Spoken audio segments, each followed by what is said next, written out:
aussi pour préparer la phase d'investigation des archéologues. En fait, aujourd'hui, nos deux lots, en fait, ils sont étroitement liés. On est là pour préparer leur phase. On va venir déposer des maçonneries, des enduits, pour qu'ils puissent venir analyser la structure qui est à l'arrière des éléments qu'on a déposés, pour qu'ils puissent étudier le bâtiment.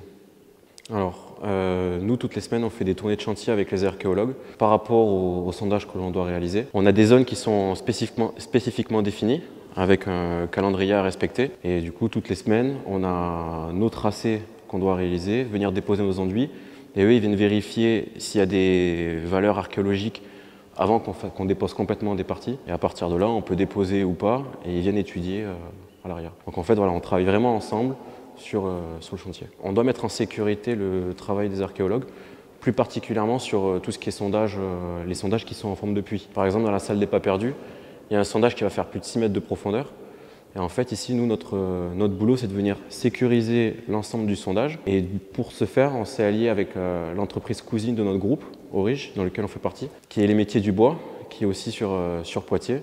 Et en fait, on va allier les performances du maçon et du charpentier pour pouvoir créer un étaiement en bois sur toute la profondeur. Et à partir de là, on a les archéologues qui vont venir creuser petit à petit.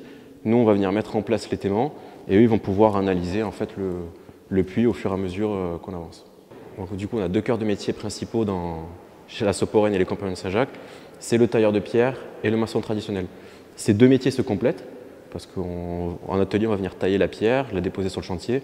Et ce sont les maçons traditionnels qui vont venir poser, on va dire, l'œuvre du tailleur de pierre pour former après des édifices comme on a ici. On a des compagnons, des compagnons maçons qui viennent du compagnon du devoir, d'autres pas.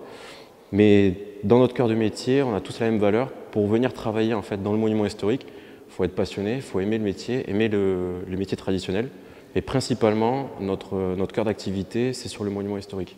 Des églises, des cathédrales, des châteaux.